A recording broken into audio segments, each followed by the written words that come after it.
Today we're gonna make some pasta. I just got an order from Mise en Place and they got some really neat stuff. Looking at this pasta, it only takes a minute and a half to make this. I can't wait to try it. We got this cured meat and it looks delicious. That's so thin. Look at it. They're like in individual little packets.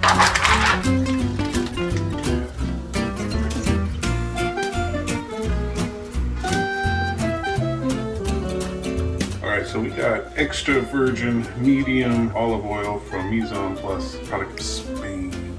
I can't wait to try it, so let's try it out. Ooh, that smells really nice. Sour. It tastes like fresh olives. It's really nice. This is good. Olive oil to the pan here. There we go. That's good. Good spread. We're gonna add our meat. And we're just gonna warm this up. We don't want to start frying, especially olive oil. It'll burn. This is a delicate meat. I'm just gonna warm it up.